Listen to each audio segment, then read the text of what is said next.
What is up, everybody? It is your local Ottawa fan, and I'm here to talk about the 4-2 win over Boston. Huge confidence-boosting win finally ends the 5-game losing streak, and most importantly, we finally beat a team that isn't Toronto. This was just an all-around great game for Ottawa. I'm going to touch only briefly on the first and third periods for this game. I really feel like not only is the second period where most of the action was, but also that is where they really, in my opinion, did the things that I've been pining for a really long time. That's not to say that the first wasn't good. It was. As with a lot of first periods that we've played, fairly even throughout, I felt we had the edge. I felt like we played a little bit better. And this was highlighted by the fact that we did end up leaving the first period with a 1-0 lead. And this was off of a beautiful play. Daryl Watts to Brianne Jenner, back to Daryl Watts into an open net. I mean, beautiful, perfect. You could not have planned it any better. And I know last video I said, waiting for the perfect pass, just shoot. This was an opportunity. This was a situation where they had the time and they had the space and they had the confidence to get these passes off to really make sure that their goaltender, the other goaltender, was completely just out of position. And this happened on almost every goal that Ottawa scored. It was patience and it was confidence. And when you exude patience and confidence, that is huge in getting the other team on their heels a little bit. You force them to make mistakes, and this is a perfect example of that working in our favor. And a huge goal, 1-0 Ottawa, Daryl Watts, and more importantly, clean first. Didn't do anything noticeably wrong. No big mistake that did or could have led to a goal. And second period starts, and this is where some people will say, oh, well, I know I'm biased. I get it. I'm an Ottawa fan. But Boston scores a really controversial goal that I don't think should have counted. Now, I don't think that us taking down their player was necessarily a bad thing, because it looked like it was a breakaway. It was a very good scoring chance. So this was a play of just getting the puck off of the other team. And yeah, if there's a penalty shot, that's not great. But you hope at worst it ends up being a penalty. And, our penalty kill was great this game, as I'm sure we'll get into. Our special teams really showed up this game and was honestly the difference maker. But, I get the mindset. I don't think it was like an error of taking down Boston's player when they're basically on a breakaway. I get why you do that. I get it, and I don't think that this is like in last game where we had players collide into each other and that leads to a breakaway, or where we have a bad giveaway in our own end. This was a lot more of a risk-reward play, and take out their player, but it also takes out Maschmeyer. And if then Boston scored like that, I would have been like, okay, not a great call, not a great play. But they also take out the net, and the net is clearly off its bearings when Taylor Girard shoots. She's even surprised when they count the goal. And I get why, it counts in terms of, oh, well, if the net didn't come off its bearings, it would have gone in. But would it? Like, the net was well off its bearings when the puck was shot. And this is something where, like, when you put it in slow-mo, sure, it's a little more obvious. But yeah, as the play happens, she does shoot kind of as it comes off. But the net is pretty clearly off its bearings.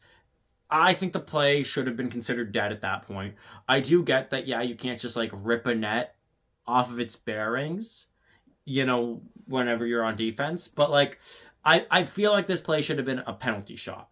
And I will say not a penalty. I think this full blown should have been a penalty shot. We took them down on what was a breakaway. We effectively, like, wiped them out, tripped them. But I don't know. And it was a very, very, very long review. And I know I don't have, exactly what the conversation was. But I think that it wasn't that oh, they definitely proved that it for sure does count as a goal, as much as they didn't prove that it's not a goal. And the call on the ice was a goal, and I think that's what surprised me. That's a surprising call on the ice. I feel like it should have been called no goal on the ice and then gone to review. And I think if that were the case, it would have stood. I think no matter which way the refs called it, I don't think that there was enough probably to overturn the call. Because on the one hand, the net is off its bearings. Like, the net is way off. But on the other hand, would the shot have gone in had the net not come off its bearings? Yeah, probably. But then at the same time, Maschmeyer might have had time to recover. If the net caught her rather than just continued to move with her, maybe she could have made a save. I doubt it. She was like basically face down on the ice when everybody collided with her. And let me also say, there is very few times you'll see a goaltender play as complete a game as Maschmeyer, and she does this night in and night out, and this goal is so not on her. There's nothing she could have done. No goaltender could have done that. You could have put Dominic Hasek, Patrick Roy, Martin Brodeur in the same net at the same time. If you put them all face down on the ice with two players on top of them, none of them are going to save that shot. My grandma could have scored that shot. It's not Maschmeyer's fault that she literally was physically forced not just to the ice, but also out of the net, and also the net was off of its bearings. There was nothing that could have been done on that. And again, I don't think that that is our fault. I think it was just a calculated risk, but nonetheless, Taylor Girard has the sense of mind to just shoot the puck, and that is what you're supposed to do. You play until the whistle. And she had the sense of mind to say, you know what? I haven't heard a whistle. Worst that happens is I shoot the puck and they say no goal, the play is dead. And it works out for her, and Boston ties it at 1 apiece. Personally, I think that should not have been called a goal. But whatever. It's fine. We take a penalty. It was a bit more of it was a very good second period. Anybody who watched it, it was so much action, so much intensity, both sides really good chances, and our penalty kill was exceptional. I really felt like we hemmed them a lot, that we didn't give them momentum. I think that is key. Even if you don't score on your power play, I think the worst thing that can happen on a power play is for you to not gain or worse, lose momentum. Because power play should be a free 2 minutes to at least generate something. Generate offense, get the other team a little bit tired, get the puck in their end, and test their goalie a little bit. Even if you aren't testing them with a whole bunch of shots, at least getting them out of position, get the other team tired. And I felt like we did a good job at preventing too much of that happening. That we did a good job of staying in the game, keeping our heads in the game. So often a team gets a power play and they don't necessarily score on the power play, but in the ensuing minute or two afterwards, that momentum that they generate leads to a goal. It leads to setting the tone for the rest of the game. And conversely, I've seen teams kill a penalty and it just shuts the door on their opponents because this was their opportunity. And I think this was a perfect game. Our special teams was so good because then Boston takes a penalty. And before their penalty ends, after about a minute and a half, they take another. So now we've had a minute and a half, 5-on-4, and now we're going to get 30 seconds, 5-on-3, and then another minute and a half, 5-on-4. And this is where you could just see us clicking. You could see the team just giving it to Boston. I really think that this is the moment that there was a bit of a shift. And Gabby Hughes, I talked about patience in the first period. This play is the epitome of patience. She holds, she holds, she holds. She waits just that extra second to make sure that there is nothing anyone can do. Rips it home, 2-1. Ottawa has the lead and it's gone. Almost immediately as we get it, we lose it. And it's a good shot by Abby Cook. I really want to emphasize, because you don't see these shots a lot. She was close to the hash marks where you're used to seeing slap shots. and she fires a wrist shot, and that's sneaky because it's very accurate, but she still has some speed to it, and I think it surprises everybody, including the goalie. And sneaky shot, really good play. I mean, Abby Cook comes up huge for Boston here. And this is another thing I wanted to say. This is, I think, the first time in a long time where I can say the goals that Ottawa allowed weren't a result of some stupid thing that they did. Oh, they poorly threw the puck right to their opponents trying to clear it. I mean, just last time we played Boston, in the last minute of the game, we tried to clear it. There was nobody there, and there was a Boston player right there. We just handed them a free shot wide open in front of our own net, and that was the game winner. This game, Ottawa played a really tight game. They played a really smart game, though. They played really smart. They did not make mistakes. When they got scored on, it was just a result of, that's the sport of hockey. Sometimes you get scored on. You know, a team can play perfect and still get scored on. A lot of people think that, oh no, you can't play perfect and not get scored on. But you can. You can play a perfect game in the sense of you didn't make any really noticeable mistakes. But you just didn't completely wash the other team. The other team also played a really good, really competitive game. And this was not a mistake by anybody. This is just a good shot by Abby Cook, a smart play by Abby Cook. And so Boston ties it. And then, a little while later, we take a penalty. And I was thinking to myself, I have seen this same story so many times before. And this would have been the not smart play. This would have been and then we take a penalty and we've just given them momentum. And I even thought, this is it. This is where we get there's a back-breaking goal last minute of the second period, and that's going to be the game winner. And I was right. Because Ottawa almost immediately gets the puck in Boston's end. Keeps it there for a little while. Like, it almost makes you wonder, hey, Boston, you do know it's your power play, right? And I don't think they do, because Emily Clark out in front, Gabby Hughes in the perfect spot, rips it home, her second of the game, 3-2 Ottawa. Somebody call AC/DC. We got ourselves a jailbreak here in Boston. And that would go on to be the game winner. I'll get into the third, but that is about as deflating a goal for the other team and about as momentum building for us. First off, I've been saying we need clutch goals. Is there anything more clutch than scoring a goal shorthanded with 11 seconds left in a period? I don't think so. Like, that is the perfect way to take momentum one way and just swing it the other. Boston was looking at a position of, at worst, going into the third period tied with 40 seconds of power play to work with. Instead, they went into the third down by one at even strength. The difference between those two situations cannot be understated. And this is a huge clutch goal, a 2-goal performance by Gabby Hughes. 2-goal performance. And by the way, I just got to say, I love Katerina Mrazova coming out of the box after we scored to celebrate with the team. Oh, that was just perfect. And that was honestly the moment where even I was like, can I breathe a little bit?